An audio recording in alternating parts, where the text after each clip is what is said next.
ba'd. Rabbi yassir wa la tu'assir, Rabbi tamim bil khair.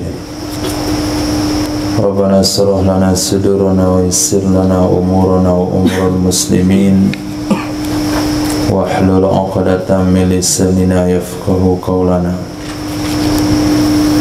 Bisanadina al-muttasil ila Syekh Ali As-Sabuni rahimahullahu ta'ala wa qaddasallahu sirruhu wa adaman nafa'a bi ulumihi wa barakatihi wa nafahatihi wa madatihi wa karamatihi fid darini amin. Al-latifatul khamisatu qawluhu ta'ala wa ma lakum min dunillahi min waliyyin wala nasir. Tidak ada bagi kalian dari selain Allah subhanahu wa ta'ala dari wali dan tidak juga penolong. Makna dunillah adalah siwallah, sebagaimana kata Umayyah bin Abi Salt, ya nafsu ma laki dunallahu min waqa wa ma hadasan wa ma alal hadasanid dahar min baqa. Qala fil futuhatil ilahiyah, berkata pengarang kitab Futuhat di dalam kitab beliau Futuhat Ilahiyah tentang firman Allah yang berbunyi min waliyyin wala nasir, ata bisigati fa'ilin, datang ia dengan sigat fa'il pada wali dan pada nasir. Li'annaha ablagu min fa'il, karena sesungguhnya sigat wali dan sigat nasir lebih mubalaghah dari sigat fa'il. Wal farqu bainal wali wan nasir, perbedaan antara wali dan nasir adalah annal waliya qad yad'afu anin nusrah, sesungguhnya wali kadang-kadang tidak sanggup ia dari menolong.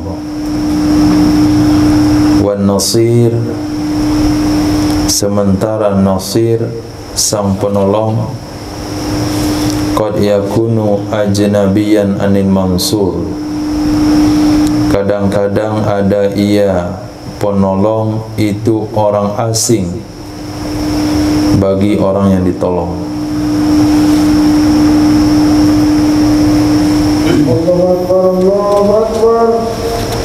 Fabainahuma umumun wa khususun min wajhin, maka di antara kalimat wali dan nasir ada umum khusus min wajhin.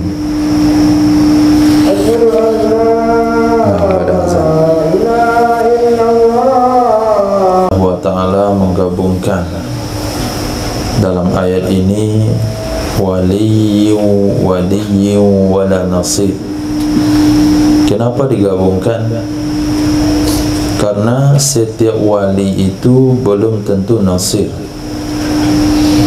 Karena kadang-kadang wali tidak mampu menolong,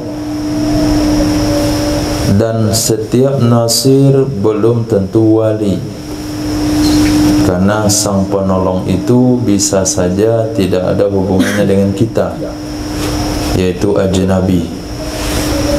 Maka ditulislah dua ayat ini, Allah itu wali dan Allah itu nasir.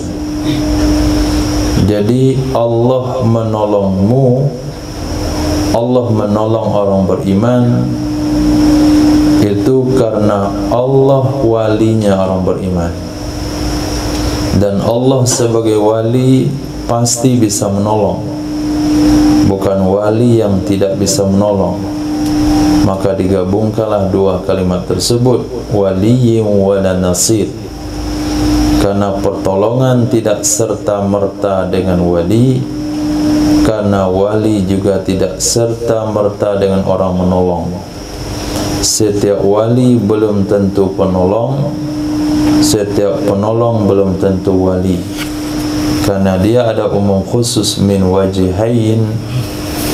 Maka digabungkanlah dua kata tersebut karena tidak bisa terwakili oleh kata yang lain. Al-Latifatul Sadisatu, intisari yang keenam, firman Allah Subhanahu wa taala yang berbunyi, faqad dalla sawa'as sabil, maka sungguh dialah telah sesat, maka sungguh dia telah sesat, sawa'as sabil, pertengahan jalan. As-sawa wal wasatu min kulli syai'.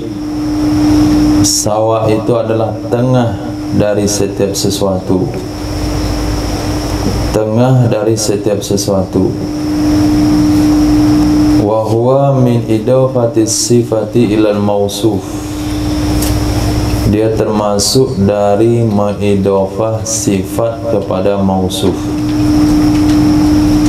termasuk idofah sifat kepada mausuf. Sawa as-sabil artinya tariqul mustawi, jalan yang tengah. Tariqul mustawi, jalan yang tengah, maknanya jalan yang lurus, mu'tadil. Dia tidak condong ke kanan, dia tidak condong ke kiri, dia di tengah, maka maknanya lurus. Sedangkan makna dolla adalah akhta'a, dia tersalah, dia nyasar. Wa fi hadzal ta'bir nihayatut tabkit wa tasni'. Pada ini ta'bir itu puncak tabkit dan puncak tasni'. Tabkit kemarin sudah jumpa. Tasni' sana mana yang jelek, puncak menjelekkan. Liman zahara lahul haqq, bagi seseorang yang nampak baginya oleh kebenaran. Fa'adala anhu ilal batil, lalu dia berpaling darinya kebenaran kepada yang batil. Padalla sawa as-sabil, itu puncak menjelek-jelekan bagi orang yang sudah tahu yang benar, sudah kenal dengan yang benar, lalu berpaling meninggalkan yang benar, mengambil yang batil. Wa annahu kaman kana ala wadhit tariq fataha fihi, seperti seseorang yang ada ia di atas jalan yang jelas. Wadhit tariq, atas sifat pada mausuf, tariqin wadih, atas jalan yang lurus, fataha fihi, lalu dia bingung padanya jalan. Taha yatihu, bingung artinya. Seperti kaum Nabi Musa yang tidak mau masuk Baitul Maqdis, lalu dibuat bingung oleh Allah dalam satu padang. Dia berjalan di pagi hari ingin keluar dari daerah tersebut, sore hari dia ketemu lagi di tempat dia mulai berjalan, maka disebutlah padang tih. Nah, padang kebingungan. Al-ahkamus syariah, hukum-hukum syara' yang terkandung dalam ayat ma nansakh min ayatin aw nunsiha na'ti bi khairin minha aw mithliha. pertama adalah halin nasxu jaizun fi syara'i'is samawiyah. Apakah nasakh itu boleh berlaku, boleh terjadi pada syariat-syariat samawi, syariat yang turun dari langit, bukan KUHP, bukan aturan agama Buddha atau Hindu. Itu adalah agama bumi, bukan agama langit. Syariat samawi adalah syariat yang turun dari Allah. Apakah boleh hukum nasakh pada syariat tersebut? Berkata Imam Fakhrul Razi, an-naskhu indana jaizun aqlan waqi'un sam'an khilafan lil yahud. Nasakh menurut kami itu boleh. Nasakh menurut kita itu hukumnya boleh pada hukum akal dan terjadi di alam nyata. Waqi'un sam'an, terjadi dalam pendengaran, artinya terjadi dalam kenyataan. Khilafan lil yahud, berbeda dengan bangsa Yahudi. Fa innahu man ankarahu aklan, maka sesungguhnya di antara mereka Yahudi, fa inna minhum, maka sesungguhnya di antara mereka Yahudi, man angkarahu, ada seseorang yang mengingkari ia akannya nasakh pada hukum akal.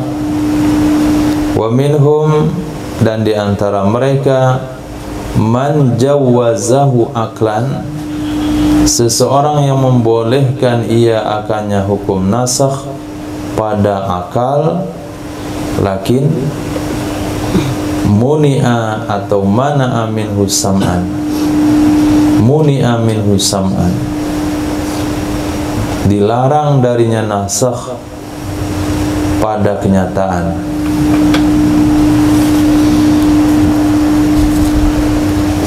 Wa yurwa an ba'dil muslimin ingkarun naskhi, diriwayatkan juga dari sebagian kaum muslimin akan diingkari atau mengingkari nasakh. Menurut Yahudi, nasakh itu tidak ada. Memang mereka harus berpendapat seperti itu karena agama yang pertama itu adalah agama Yahudi. Dalam maksud, dalam persaingan Yahudi, Nasrani, Islam, yang Allah, yang Nabi sebutkan Yahudi terbagi kepada 71 atau 72, Nasrani 72, Muslim 73. Nah, persaingan tiga agama ini menurut versi mereka, yang menurut hakikat adalah sama, Islam, tapi setelah dirobah-robah, berarti menurut versi mereka agama Yahudi itu yang tertua. Kalau mereka menerima hukum nasakh, pasti mereka ikut Nabi Isa. Mereka nggak ngakui Nabi Isa itu sebagai Nabi. Maka ada bahasa perjanjian baru dan perjanjian lama. Kemudian datangnya Islam, mereka juga tidak mengakui. Kalau mereka menerima nasakh, tentu mereka akan masuk Islam semuanya. Harus mereka membantah adanya nasakh supaya agama mereka tetap abadi. Itu pendapat nggak perlu dipertanyakan lagi, karena memang dia harus mengeluarkan pendapat tersebut untuk melegalkan agamanya. Kalaulah ada yang berpendapat boleh nasakh secara akal, namun mereka tidak menerima nasakh di alam nyata. Namun sebagian kaum muslimin juga berpendapat mengingkari nasakh. Tidak ada nasakh. Bukan berarti ikut Yahudi.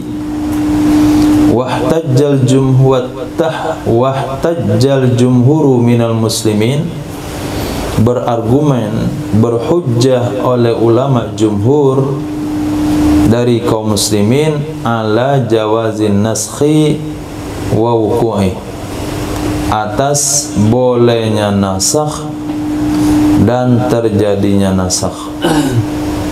Boleh dalam hukum akal, terjadi di kenyataan. Annad dalaila dallat ala nubuwati Muhammadin sallallahu alaihi wasallam, sesungguhnya dalil-dalil yang menunjukkan ia dalil atas kenabian Sayyidina Muhammad sallallahu alaihi wasallam itu, wa nubuwwatuhu la tasihu, padahal sesungguhnya kenabiannya Nabi, padahal kenabiannya Nabi la tasihu itu tidak sah kecuali berpegang dengan kaul binaskhi sar'i man qablahu, dengan menasakh syariat orang-orang yang ada sebelumnya. Kalau sekiranya kita tidak menerima kaul nasakh, berarti kita tidak menerima kesahan Nabi Muhammad sebagai Nabi. Kalaulah kita menerima Nabi Muhammad sallallahu alaihi wasallam sah sebagai Nabi, maka hal ini tidak bisa terjadi kecuali ketika kita mengambil pendapat bahasanya nasakhnya syariat orang sebelum Nabi Muhammad sallallahu alaihi wasallam. Oleh sebab itu, wajibal qat'u bin naskhi, wajib memastikan, artinya menafikan khilaf dengan adanya nasakh. Wajib mengqata', artinya memastikan dengan adanya nasakh tanpa ada khilaf. Wa ammal wuku'u faqad hasala an-nasu fi syara'i'is sabiqah. Adapun yang terjadi adalah, adapun wuku'u yang terjadi adalah faqad hasala an-nasu, maka sungguh terjadi nasakh pada syariat-syariat sebelumnya. Wa fi nafsi syariatil yahud, dan pada syariat Yahudi itu sendiri.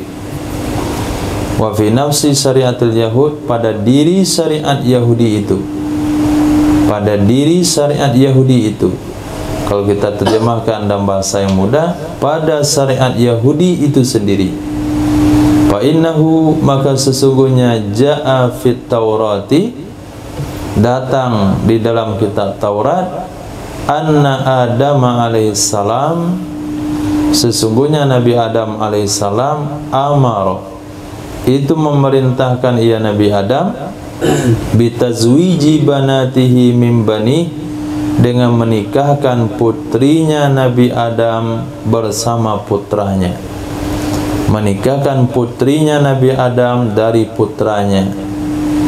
Wa qad haruma dzalik bittifaqin, dan sungguh haram hal demikian dengan disepakati ulama. Maka Yahudi tidak bisa membantah argumen ini. Kalau sekiranya mereka katakan tidak ada nasakh di dalam Taurat, ajaran kamu sendiri pun terjadi nasakh. Buktinya dalam syariat Nabi Adam alaihissalam, walaupun tidak dikatakan syariat karena beliau belum menerima kitab, karena Nabi Nuh alaihissalam adalah penerima wahyu pertama, Nabi Adam hanya sebagai syariat khas untuk satu keluarga. Beliau membolehkan nikah anak laki-lakinya dengan anak wanitanya dengan syarat beda perut. Maka wanita kembarnya Habil, Sayyidina Habil, itu dicalonkan dengan Qabil. Kembaran Qabil dikawinkan dengan Sayyidina Habil. Karena kembaran Qabil itu lebih cantik, maka dia tidak bisa terima.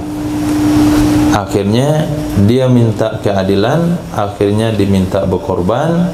Siapa yang korbannya dibakar oleh api, itulah yang berhak menikahi kembaran si Qabil. Nah, Yang pada intinya berarti halal menikahkan dua saudara kandung, dua bersaudara sedarah di syariat Nabi Adam alaihissalam. Sementara syariat setelahnya Nabi Nuh dan sampai pada kitab Taurat itu sepakat seluruh syariat mengatakan haram hukumnya nikah dengan saudara.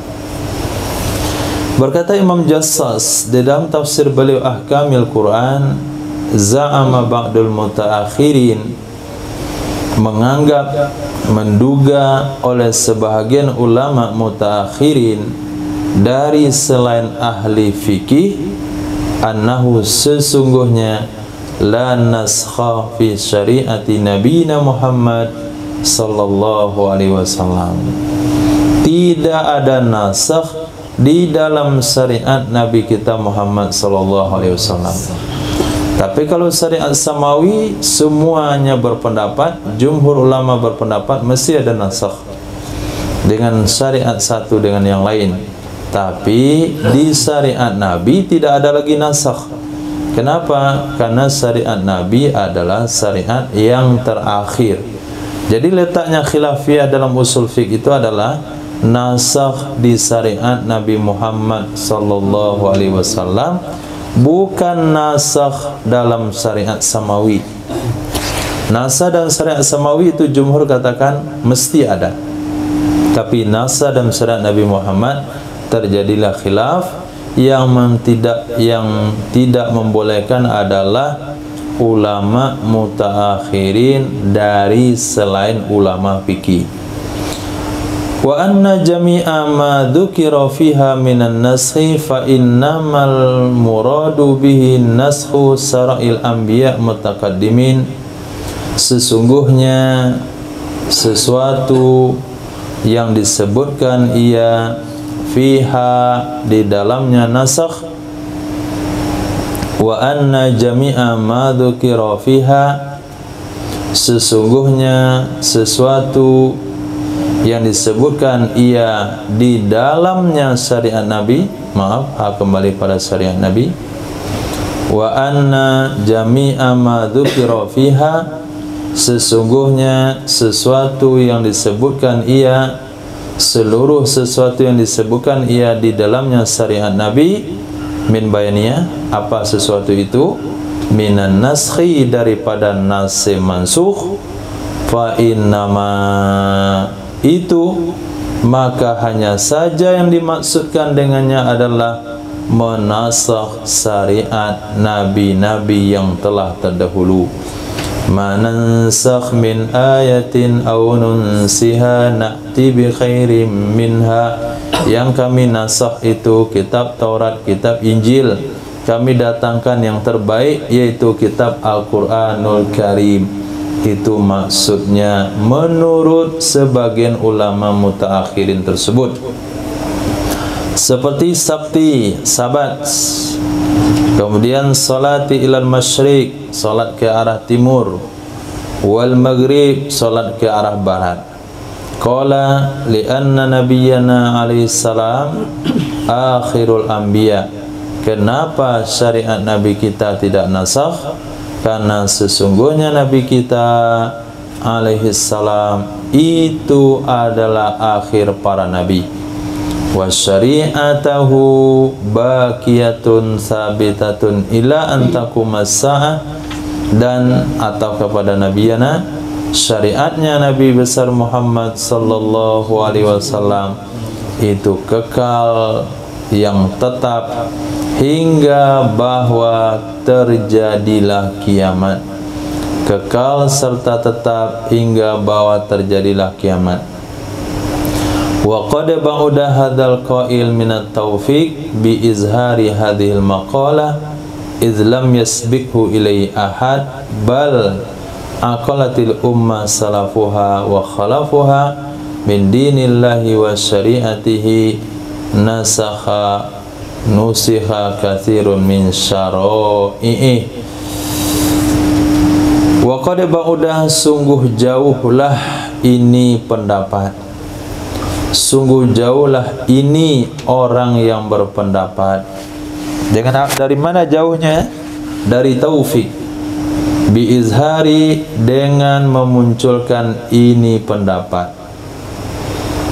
Sungguh jauhlah ini orang yang berpendapat, jauh dari taufik Allah Subhanahu wa ta'ala. Kenapa dia jauh? Dengan sebab memunculkan, mengutarakan ini pendapat. Kenapa jauh? Islam yasbiqhu ilaiha ahadun, karena tidak terdahulu kepadanya, karena tidak ada yang mendahului akannya seseorang yang berpendapat, ilaiha kepadanya pendapat, ahadun oleh siapapun, karena tidak terdahulu atau tidak mendahului akannya orang yang berpendapat kepada pendapat yang mengatakan tidak ada nasakh oleh siapapun. Jadi ulama, sebagian ulama mutakhirin dari kalangan selain ulama fikih yang mengatakan syariat Nabi Muhammad sallallahu alaihi wasallam itu tidak nasakh, tidak ada istilah nasakh di dalamnya, sungguh sangat jauh dari taufik Allah. Dengan gara-gara dia mengomong seperti itu, karena tidak ada seorang pun sebelum beliau yang berpendapat seperti pendapat tersebut. Bahkan qad aqalatil ummatu salafuha wa khalafuha, sungguh memahami oleh umat, sungguh telah memahami, aqalat mengakali atau memahami oleh umat, baik salafnya umat maupun khalafnya umat, dari agama Allah Subhanahu wa ta'ala dan syariatnya Allah Subhanahu wa ta'ala. Tahu apa i'rabnya? Maf'ul bih. Naskha kathirin, nasakh yang banyak dari syariatnya Allah Subhanahu wa ta'ala.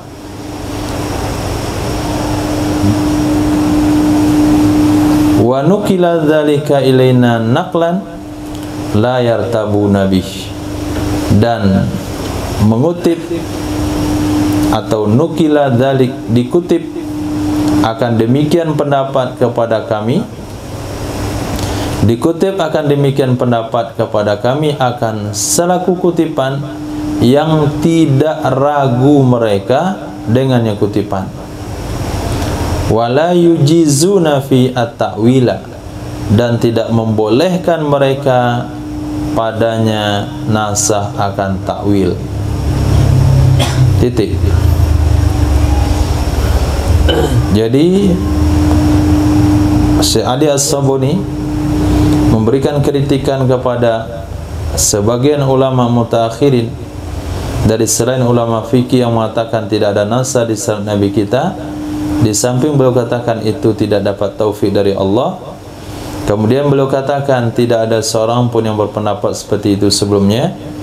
Kemudian beliau tekankan kembali, bahkan umat Islam baik yang salaf maupun yang khalaf dari agama Allah Subhanahu wa ta'ala dan syariatnya memahami, menemukan nasah yang cukup banyak. Dan pendapat ini disampaikan kepada kami sebagai kutipan yang seorang pun di antara mereka pun tidak ragu dengan hal tersebut, dan satu pun dari mereka tidak boleh mentakwil dari manansakh min ayatin aw nunsikha kepada syariat nabi-nabi sebelumnya, harus kepada syariat Nabi Muhammad sallallahu alaihi wasallam. Tidak ada satu pun yang boleh mentakwil-takwilkan kepada maksud yang lain. Wa qadir tahaba hadzal rajul fi ayil mansukha wan nasikha, sungguh telah irtakaba telah melakukan sungguh telah melakukan oleh ini laki-laki. Nah, ini laki-laki kembali kepada ba'dul mutaakhirin. Di atas sebelumnya digunakan bahasa qail.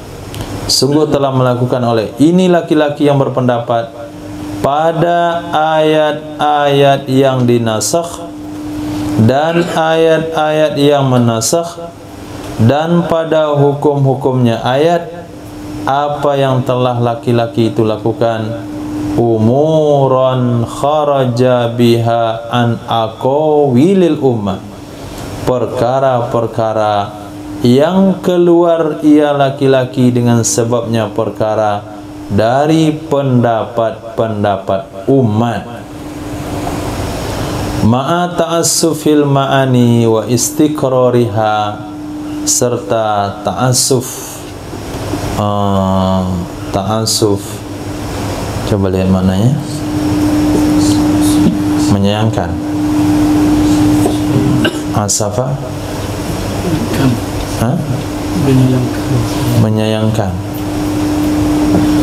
Kalau asif,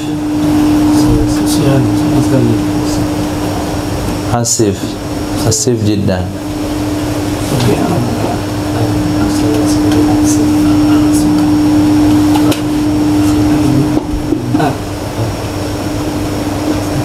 Kalau apa?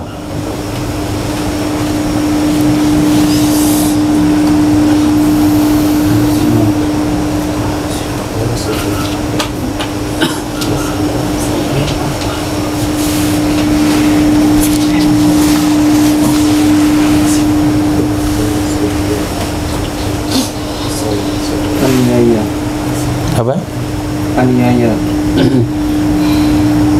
Bekerja tanpa dipikirkan akibatnya. Nah, ta'assufil ma'ani, tidak memikirkan. Ta'assufil ma'ani, tidak memikirkan ma'ani, maksud-maksudnya. Beserta ta'assufi, tidak peduli atau tidak memikirkan ma'ani, maksudnya, wa istiqrariha, dan faktor yang memaksanya.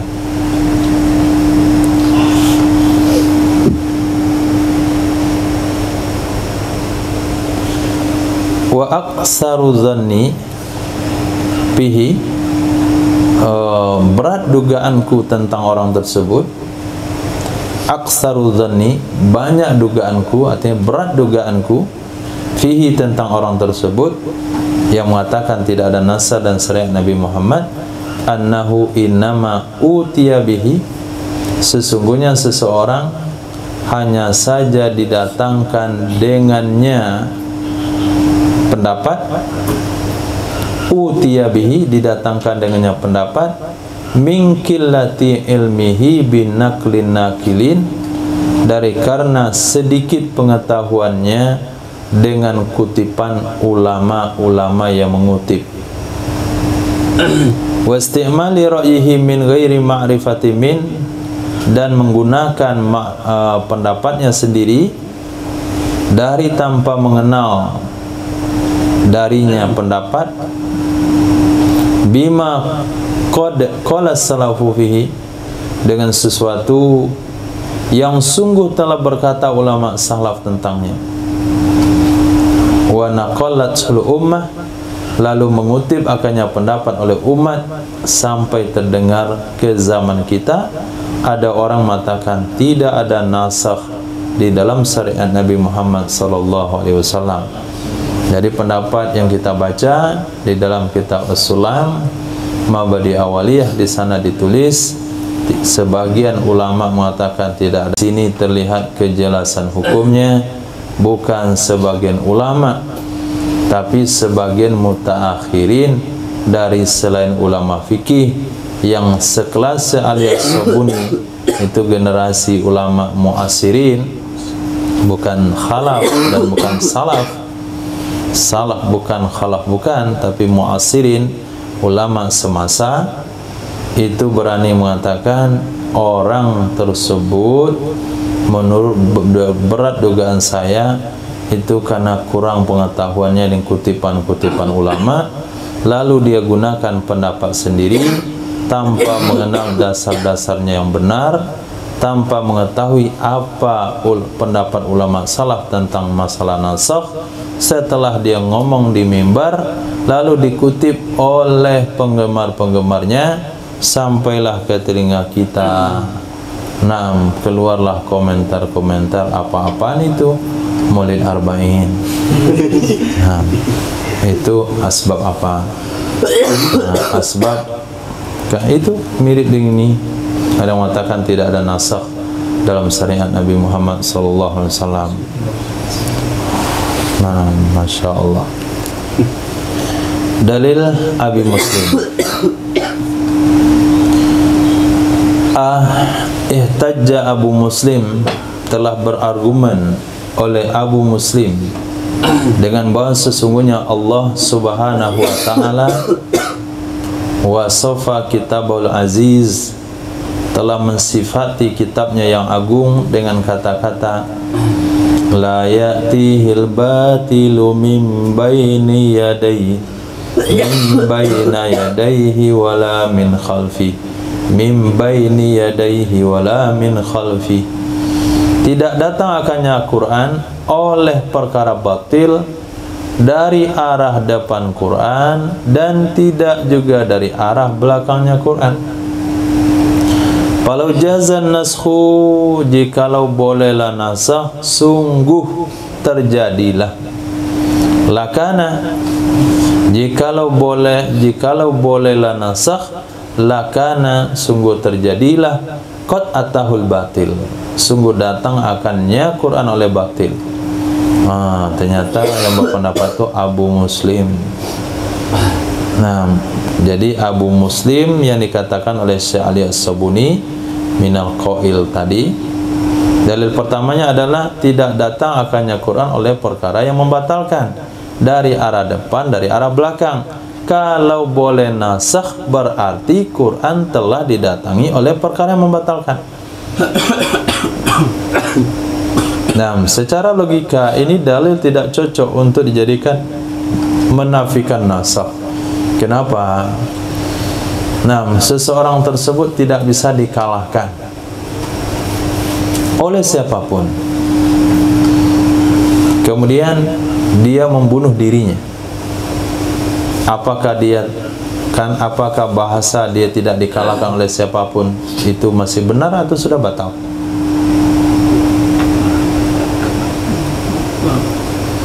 Ketika dikatakan petarung ini tidak dikalahkan oleh siapapun, dia tempur berlawanan dengan siapapun, tetap dia menang, dia tidak pernah terkalahkan. Kemudian karena dia stres akhirnya bunuh diri.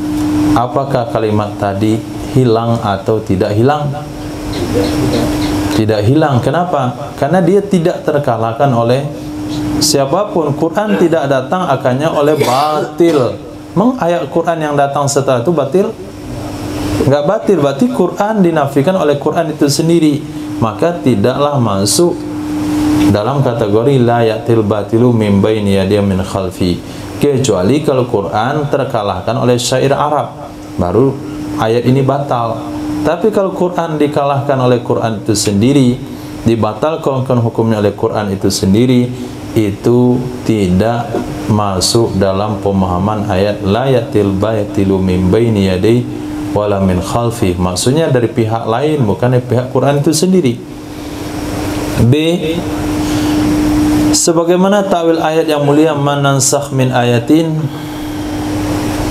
sebagaimana takwil B kama ta'awwala ayat al-karimah,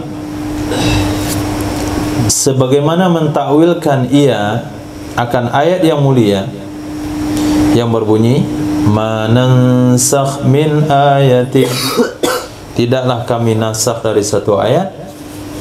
Kemana ditakwilkan?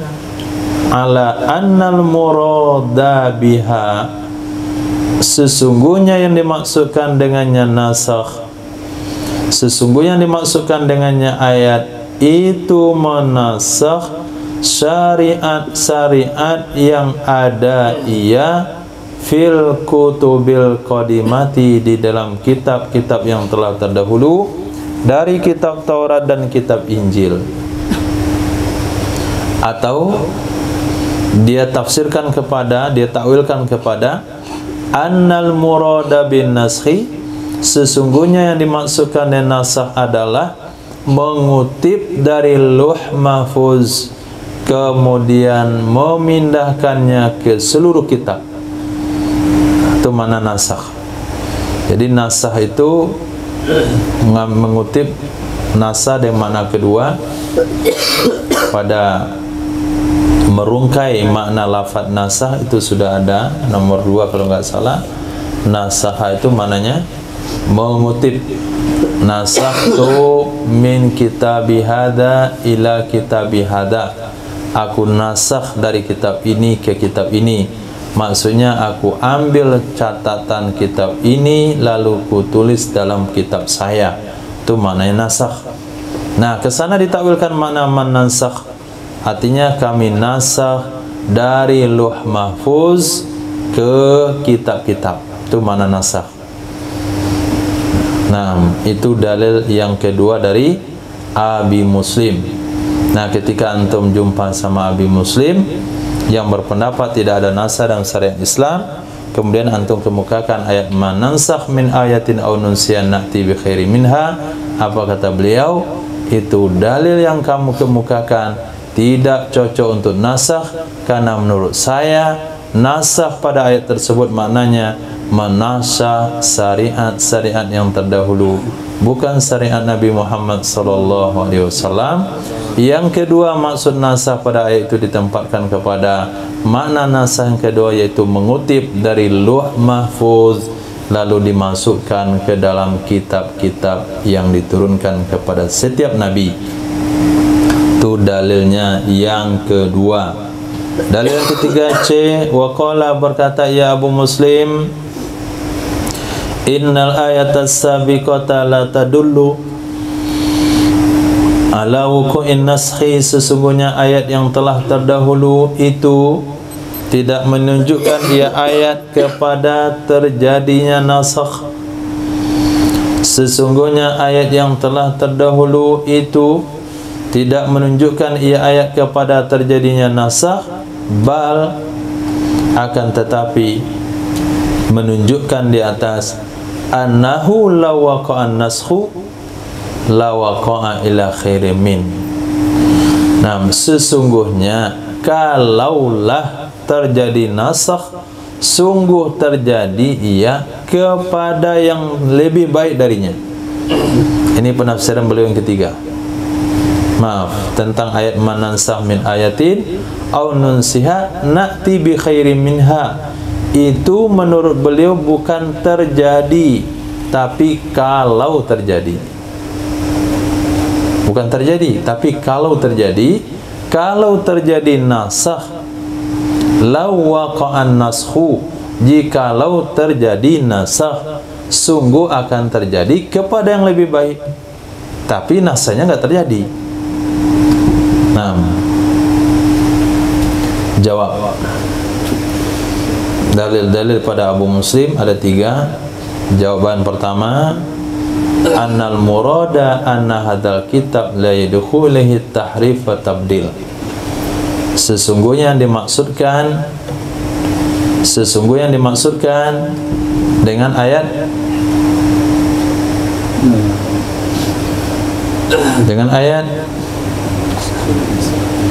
sesungguhnya yang dimaksudkan dengan ayat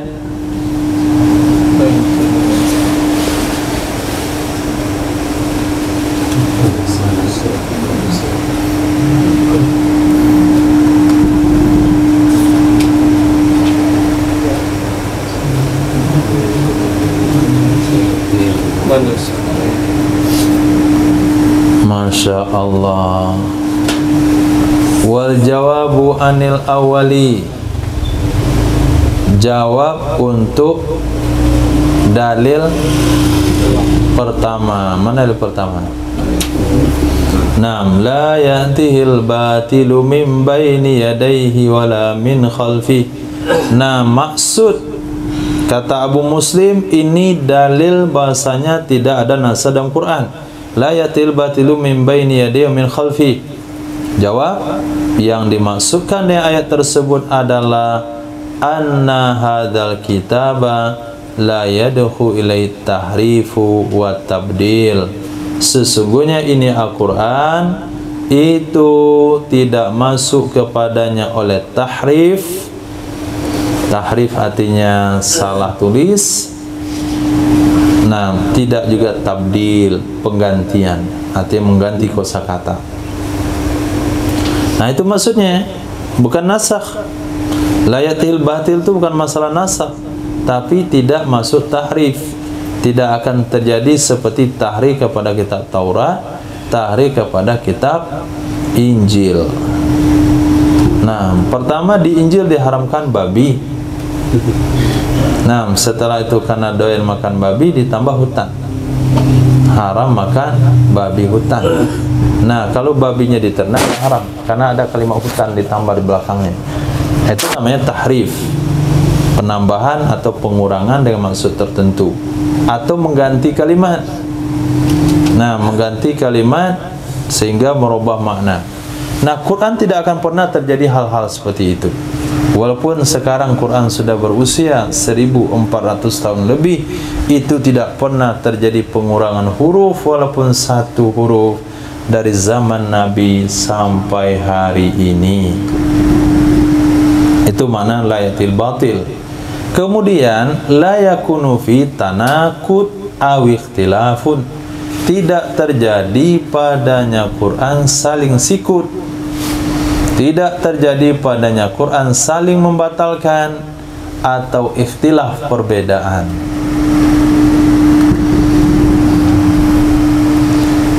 Walau kana min 'indi ghairillahi lawajadu fihi ikhtilafan katsira.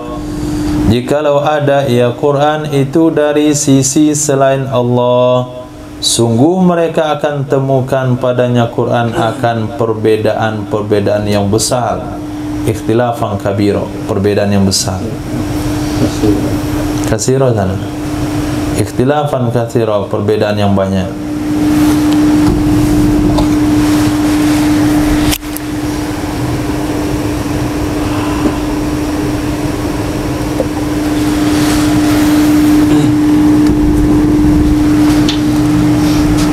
Amasani.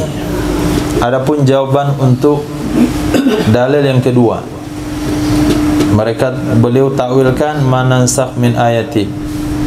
Kemudian yang ketiga, yaitu beliau katakan ayat yang terdahulu tidak menunjukkan terjadinya nasakh. Cuman kalau terjadi, fa innahu ta'wilun dhaif, maka sesungguhnya takwil itu takwil yang dhaif. Sesungguhnya takwil itu takwil yang dhaif, tidak berdiri dengannya oleh hujjah. Wa yunakidul waqi'u faqda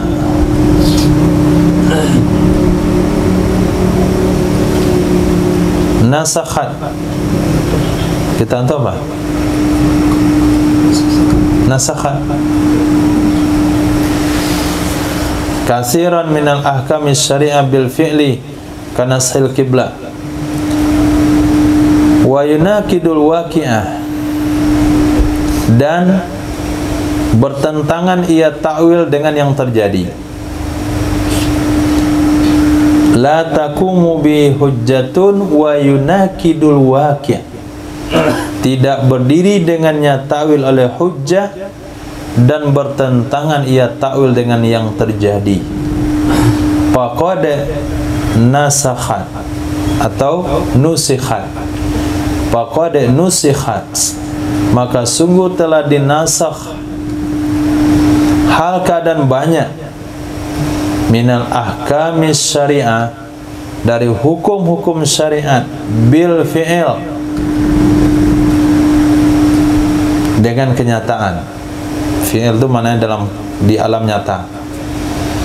Kalimat ini digunakan dalam kitab fikih bil fi'il. Itu maknanya kenyataan. Contoh, naskhil kiblati, menasah kiblat dari Baitul Maqdis ke Baitullahil Haram. Fawalli wajhaka satral masjidil haram. Kamu takwilkan ayat tadi, tidak kami nasakh, artinya tidak kami artinya kami kutip.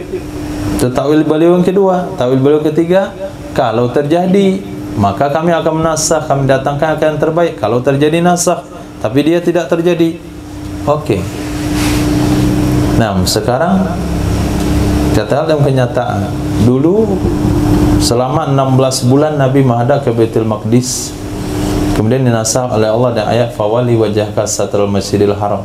Ini apa yang enggak terjadi kalau begini? Nah, yang kedua, nasah iddatil mutawaffa'anha zaujuha, dinasah iddah wanita yang dimatikan untuknya suaminya. Nah, yang diwafatkan untuknya suaminya dulu 1 tahun, kemudian berubah untuk 4 bulan 10 hari ila akhiri ma hunalik, hingga akhir sesuatu yang ada di sana, mimma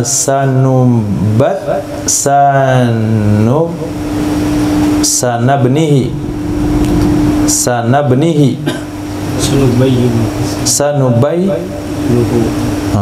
ini ianya duluan daripada nun. Ya. Nun ba ya nun ha. Sin nun ba ya nun. Di sini nun dulu baru ya. Okey, sanubayyinuhu, selagi kami akan jelaskan akannya. Mana cara gantinya?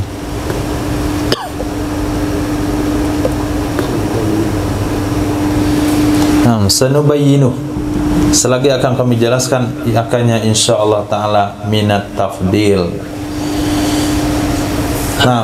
Itu dalil Abi Muslim. Kemudian dalil jumhur, wastadallal jumhuru ala wuqu'in naskha bihujajin katsiratin nujizuha fi mayali. Berdalil oleh ulama jumhur di atas terjadinya nasakh dengan argumen-argumen yang cukup banyak, yang kami ringkas akannya argumen pada hal-hal berikut. Hujjatul ula, firman Allah yang berbunyi, ma nansakh min ayatin aw nunsikha na'ti bi khairim minha, tidaklah kami nasakh dari satu ayat atau kami lupakan akannya, niscaya kami akan datangkan dengan yang terbaik darinya ayat. Ini ayat sharihatun fi wuqu'in naskhi, itu jelas-jelas menjelaskan tentang terjadinya nasakh, atau sangat jelas tentang terjadinya nasakh. Hujjatus tsaniyah, firman Allah yang berbunyi, wa idza baddalna ayatan makana ayatin wallahu a'lamu bima yunazzilu qalu innama anta muftar. Apabila kami ganti ayat pada tempat satu ayat yang lain, apabila kami ganti akan satu ayat pada tempat ayat yang lain, wallahu a'lamu bima yunazzil, padahal Allah subhanahu wa ta'ala itu lebih tahu dengan apa yang akan Allah turunkan. Qalu, niscaya mereka akan berkata, orang-orang kafir akan berkata, innama anta muftar, hanya saja kamu itu wahai Muhammad orang yang merekayasa. Hari ini beda pendapatmu, kemudian beberapa bulan setelahnya beda lagi pendapatmu. Qalu inna hadzal ayata wadihatun kullal wuduh, sesungguhnya ini ayat itu jelas, benar-benar jelas. Nah, benar-benar jelas di dalam mengganti beberapa ayat dan hukum. Wa tabdil yastamilu ala raf'in wa isbat. Tabdil itu mencakup merafa' hukum dan menetapkan hukum. Itu namanya tabdil. Nah, apabila misalnya Irfan, nah, diambil jam tangan antum oleh kawan, sini jam tangannya bisa ganti. Nah, setelah diambil nggak dikasih, apakah itu namanya ganti? Hah? Kapan namanya ganti? Ada dua hukum, rafa' dan isbat, baru sebut ganti. Dia ambil rafa', isbat dengan jam yang lain. Itu Itu yang namanya ganti. Berarti kalau ada merafa satu ayat dan diganti di ayat yang lain, itulah yang namanya nasakh. Nah, itu namanya nasakh. Nasih mansukh. Nah, tabdil. Wa tabdilu yastami'u ala raf'in wa isbatin. Tabdil itu mencakup kepada merafa, mengangkat satu hukum, wa isbatin, dan menetapkan hukum yang lain. Wal marfu'u, yang diangkat itu bisa saja tilawahnya saja. Nah, imma tilawah, ada kala yang diangkat itu cuman bacaannya saja, tapi hukumnya tetap seperti ayat rajam. Asy-syaikhu wasy-syaikhatu idza zanaya farjumuhuma. Kata Sayyidina Umar bin Khattab radhiyallahu ta'ala anhu, itu sebahagian yang dibaca dulu di awal Islam. Dan ada kalian diangkat hukumnya saja, bacanya tetap dalam Al-Quran, la ikraha fid din. Kemudian yakum minkum isruna sabiruna yaglibuna atau yaglibu? Yaglibu, jazam, jawabin. Wa kaifa ma kana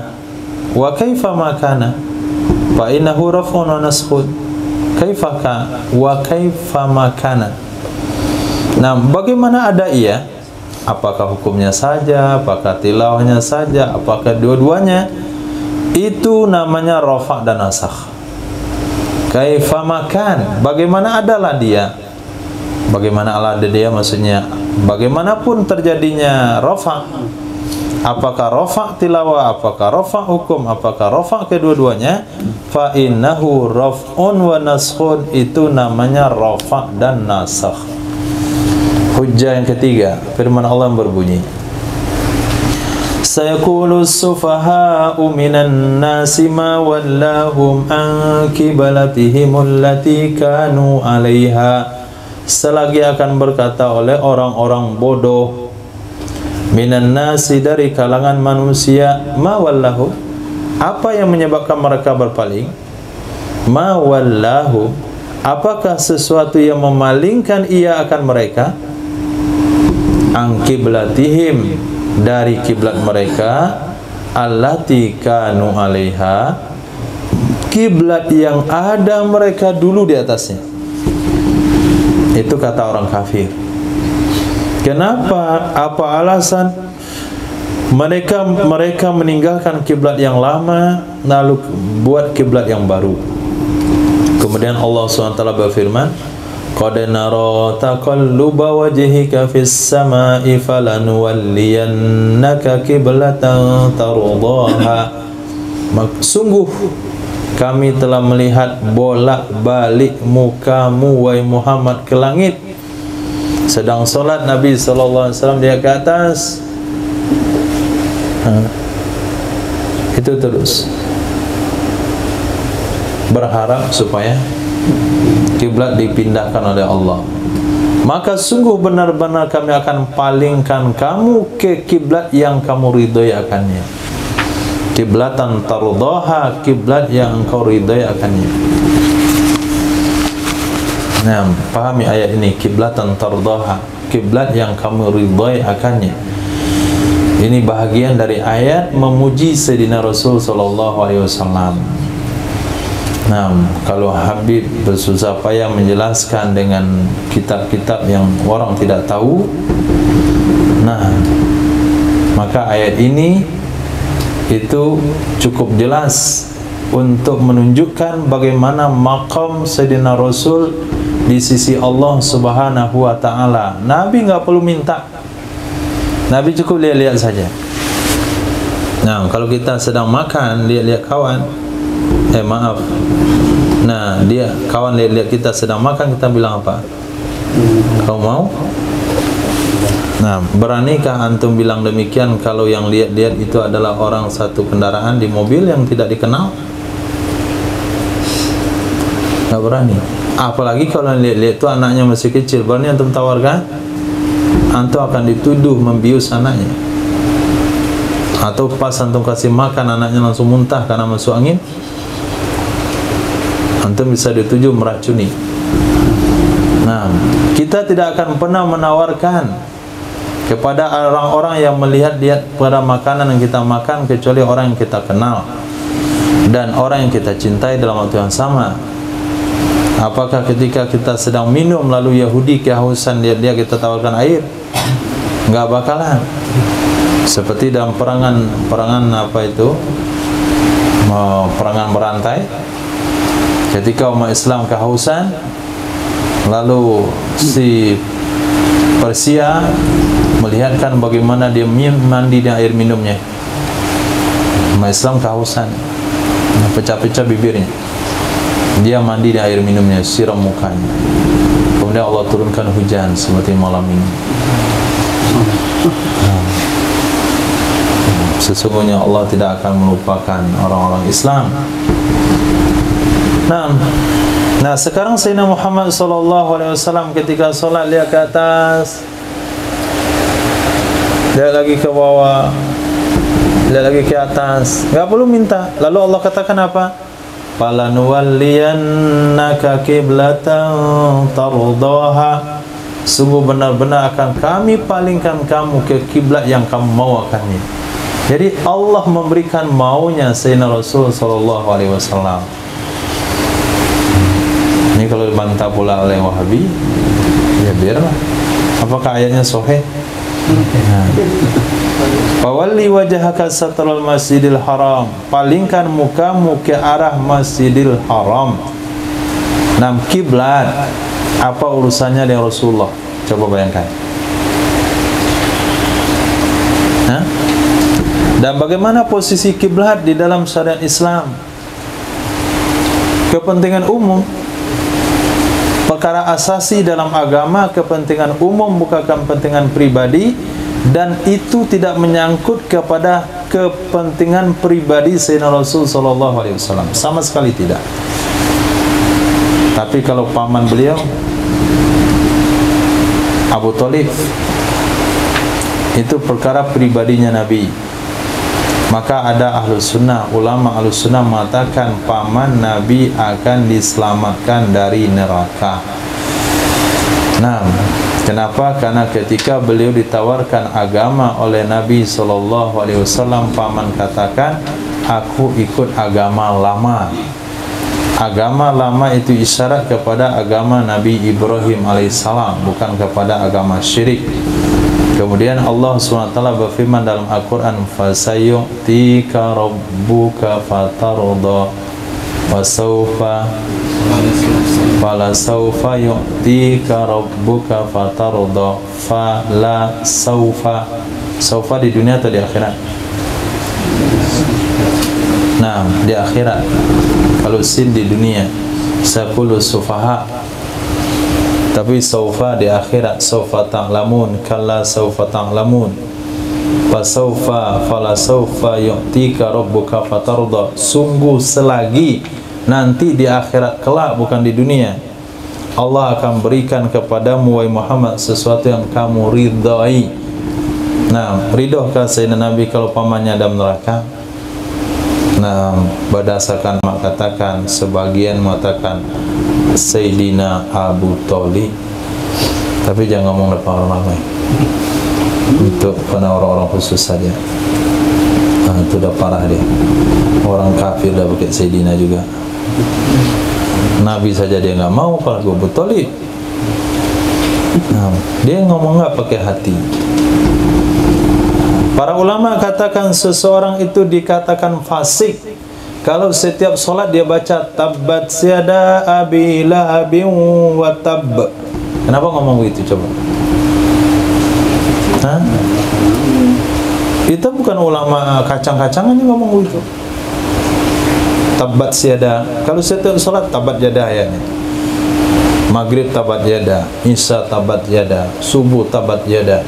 Rakaat pertama tabat yada, rakaat Isya kedua tabat yada. Maka dikatakan itu imam wajib dipecat. Kenapa? Dia mengulang-ulang satu ayat yang memang boleh diulang-ulang, tapi dia tidak punya perasaan dengan Nabi SAW. Dia nggak tahu dia siapa Abu Lahab. Khair.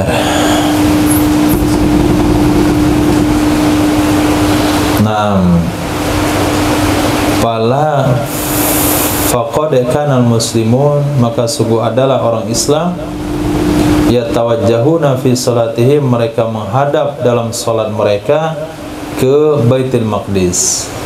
Summa nusikha dzalik, kemudian dinasakh demikian, dihapuskan. Wa umiru, dan diperintahkan mereka bitawajjuhi, dengan menghadap ke Masjidil Haram.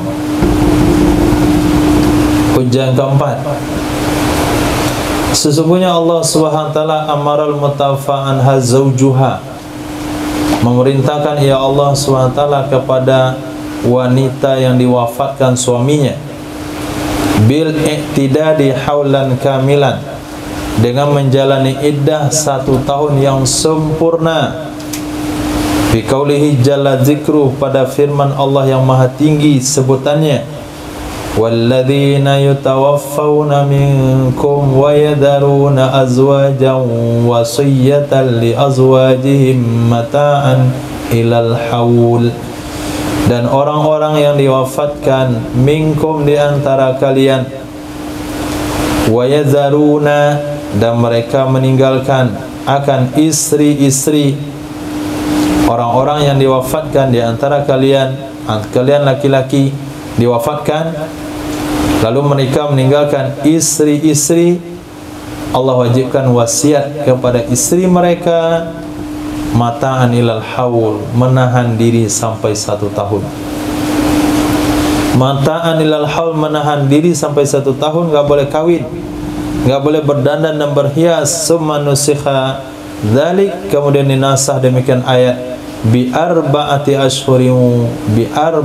ashhur wa ashrin, dengan 4 bulan 10 hari. Kama qala ta'ala, walladzina yatawaffawna minkum wa yadharuna azwajan yatarabbasna bi anfusihinna arba'ata ashhurin wa ashra, dan orang-orang yang diwafatkan di antara kalian, orang-orang yang diwafatkan di antara kalian laki-laki, wa yadharuna, lalu mereka meninggalkan istri-istri, yatarabbasna, mereka harus menahan diri, yatarabbasna, mereka harus menahan, bi anfusihinna, dan diri-diri mereka selama 4 bulan 10 hari. Ini ayat nasakh. Ini yang beliau masukkan tadi, sanubayyinu, kami akan jelaskan nanti.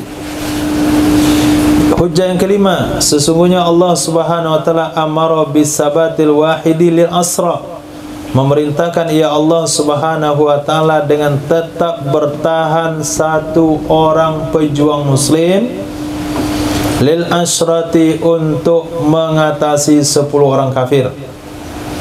Bisabatil wahid, dengan tetap bertahan 1 orang pejuang Islam, lil asrati, untuk melawan 10 kafir. Pada firman Allah yang berbunyi, iyyakum minkum isruna sabiruna yaghlibu mi'atain, jika ada di antara kalian itu 20 orang sabirun, yang sabar mereka, niscaya mereka bisa mengalahkan 200. 20 lawan 200, berarti 1 lawan 10. Summa nusikha dzalik, kemudian dinasa ayat itu dengan firman Allah yang berbunyi, al-ana khaffafallahu ankum, sekarang Allah ringankan bagi kalian, sekarang Allah ringankan untuk kalian, wa alima anna fikum dha'fa, dan mengetahui ya Allah sesungguhnya di antara kalian itu ada kelemahan, ada lemah. Fa iyyakum minkum mi'atun sabirah, maka jika ada di antara kalian itu 100 orang sabar, yaglibu mi'atain, niscaya bisa mengalahkan 200. 100 lawan 200 satu lawan dua. Fahdil ayatu wa amsaluha, maka ini ayat-ayat dan semisalnya ayat. Ini ayat-ayat mulai pada hujjah nomor 1, Sakulu sufa minan nas. Kemudian hujjah nomor 3, hujjah nomor 3, nomor 4, nomor 5 itu ayat nasah tentang kiblat, nasah tentang iddah, nasah tentang perperangan.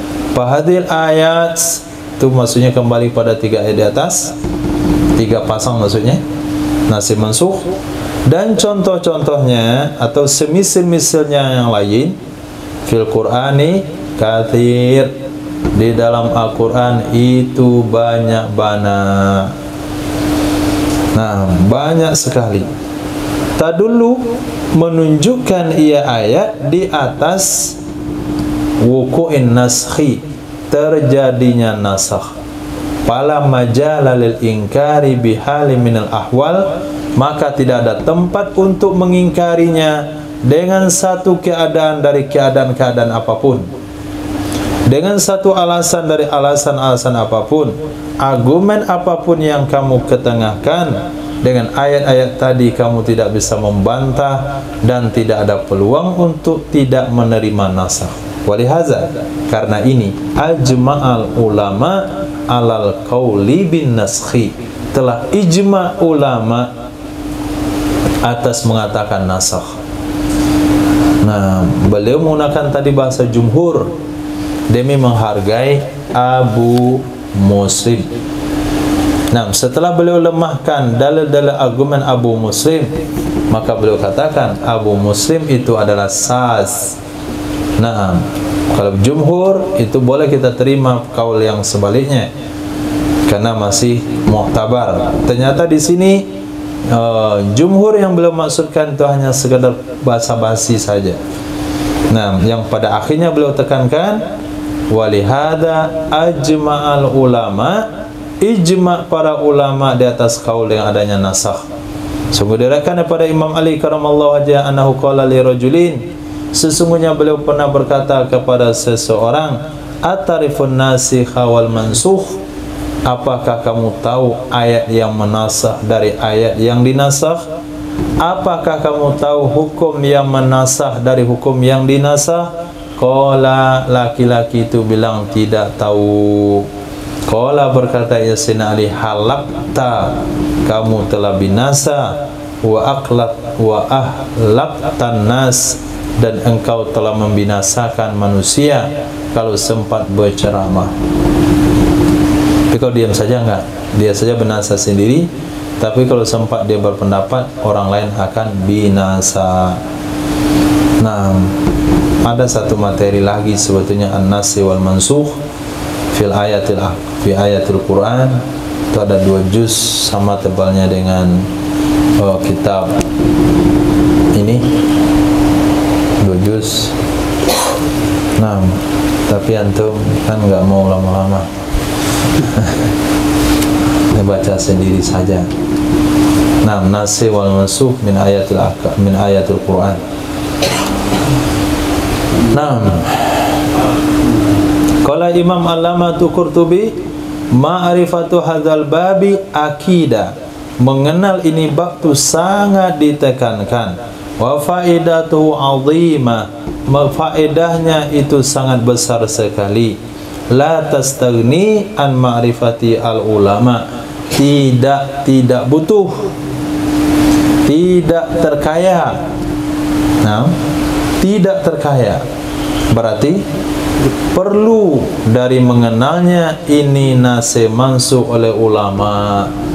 Ulama harus tahu mana nasih mansukh supaya jangan menggoreng hadis mansukh. Nah, wala yunkiruhu illa jahalatul aghbiya, tidak mengingkari akannya nasih mansukh kecuali orang-orang bodoh yang bongah. Karena jahala bodoh, aghbiya bodoh. Biar pakai bongah satu, biar jadi dia bahasa Indonesia. lima yatarattabu alaihi fin nawazil minal ahkam, karena sesuatu yang tersusun ia sesuatu di atasnya, karena sesuatu yang terlahir ia sesuatu di atasnya nasikh mansukh di dalam nawazil, yaitu hukum-hukum yang diturunkan, minal ahkam, dari mana sesuatu itu hukum-hukum.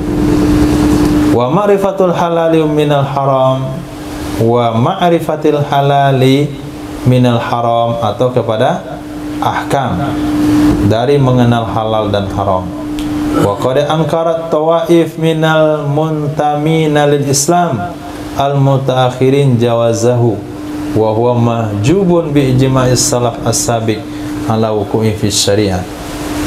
Sungguh mengingkari oleh beberapa kelompok dari muntamin, orang-orang yang menisbahkan diri kepada Islam. Nah, muntamin, orang menisbahkan diri kepada Islam, artinya orang ngaku Islam. Dari mutaakhirin, generasi belakangan, apa yang mereka bantah? Jawazahu, bolehnya nasakh. Jadi ada beberapa kelompok dari yang menisbahkan diri, artinya ngaku Islam, generasi akhir, mengatakan tidak boleh nasakh, membantah ada bolehnya nasakh. Mereka itu termahjub.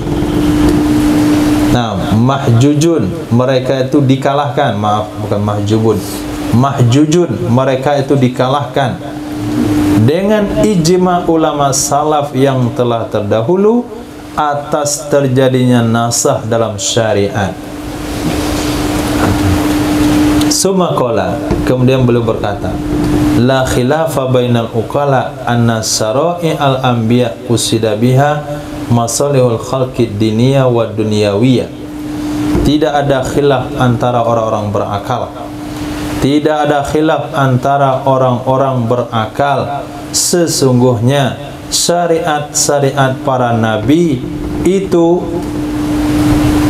kusida biha, dimaksudkan dengannya syariat akan kemaslahatan makhluk, baik di segi agama maupun di segi dunia. Nah, yakini hal ini. Kita mengatakan orang berakal. Nah, tidak ada khilafiyah di kalangan orang-orang berakal. Kalau ada khilaf berarti dia tidak berakal. Apa yang ada khilafiyah? Syariat para nabi itu tujuannya kemaslahatan umat, baik berurusan agama maupun urusan dunia. Bisa dipahami sampai di situ. Nah, apakah menghabiskan waktu dan usia di masa-masa tertentu dalam sebuah mendalami ilmu agama itu bagian dari syariat atau bukan?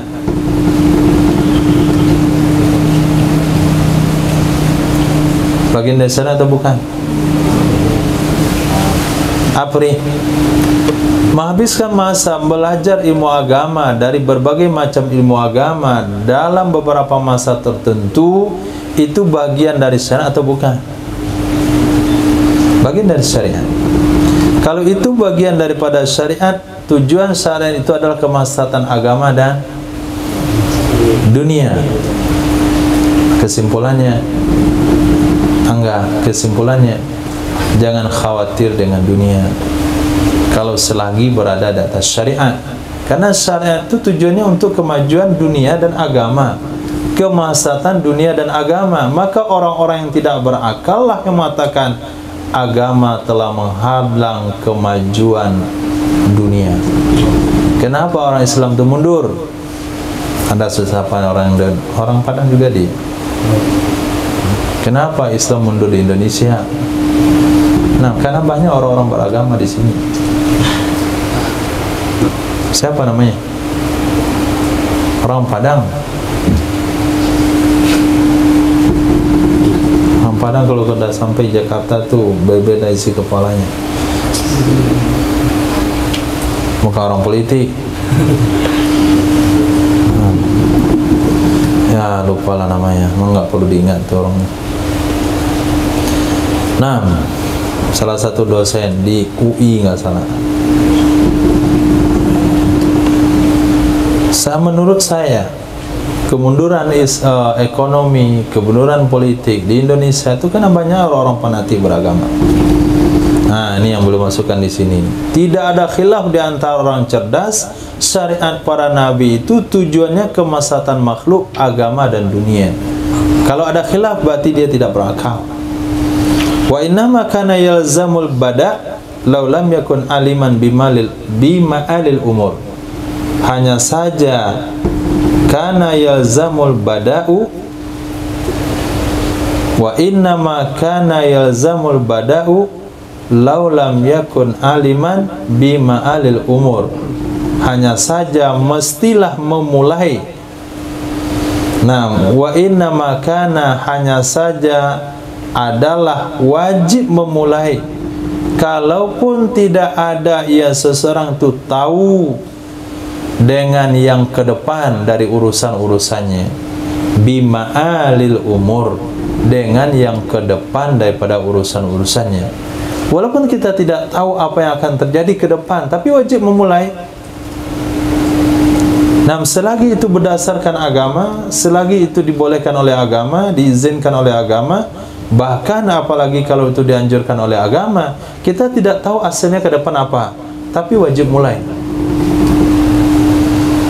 Ada juga orang berpikir, aneh berpikirnya, saya nggak bisa memaksakan anak saya untuk belajar agama. Kalaulah nanti dia gagal di tengah jalan, lalu saya disalahkan, saya nggak mau disalahkan. Nah, itu pendapat bijak dari orang-orang tua sekarang. Bijak sekali dia. Nah, nanti kalau saya paksakan lalu dia gagal, lalu dia bilang sama saya, kan bapak nyuruh saya, bapak memaksakan saya nggak mau, bapak yang salah. Tapi kalau dia gagal ke depan dengan pilihannya, maka dia nggak nyalahin saya. Jadi dia lebih senang dia tidak disalahkan oleh anaknya di dunia, tapi pengen disalahkan nanti di akhirat kelak. Nah, itu juga termasuk yang tidak berakal. Jadi mulai saja dulu. Sesuatu yang sudah disarankan agama, mulai. Walaupun kita tidak tahu apa efeknya ke belakang. Wa amal alim bidzalik fa innama, adapun orang yang tahu dengan demikian, fa innama, maka hanya saja tatabaddalul khutobatuhu, akan berubah penyampaian-penyampaiannya, bihasbi tabaddulil masalih, dengan disesuaikan yang bergantinya kemaslahatan. Bihasbi tabaddulil masalih, sesuai dengan bergantinya kemaslahatan. Katabibil murai ahwalal alil, seperti tabib yang menjaga keadaan orang sakit. Seperti tabib yang menjaga keadaan orang sakit.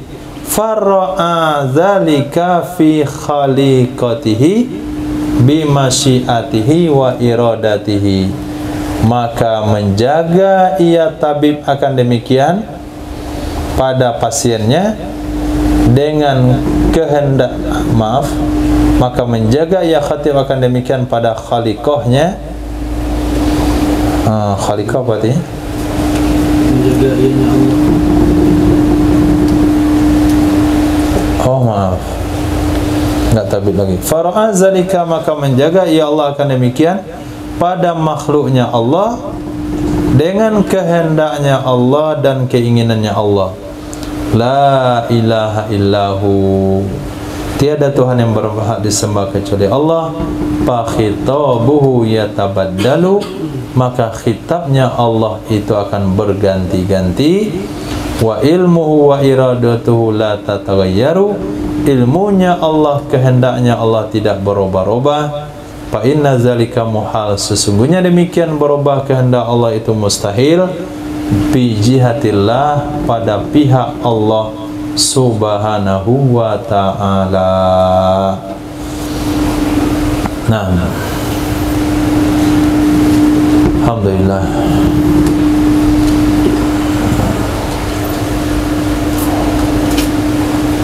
Ketika Allah merubah syariat, itu bukan berarti Allah tidak tahu, kemudian Allah baru tahu. Itu masuk kalimat fa inna dzalika muhal, berubah kehendak Allah itu mustahil. Allah tahu sebetulnya ini yang akan menjadi akhirnya, tapi untuk sebelum sampai kepada tahap tersebut, diberitahulah yang ini duluan. Sama dengan seorang dokter akan memberi obat mulai pada dosis rendah sampai pada dosis yang sesuai setelahnya. Wallahu a'lam bissawab. Wa ilaihi marji'i wal ma'ab. Subhanallah wa bihamdihi, subhanakallahumma bihamdika, asyhadu an la ilaha illa anta, astaghfiruka wa atubu ilaik. Subhanaka rabbil izzati amma yasifun, wa salamun alal mursalin, alhamdulillahi rabbil alamin.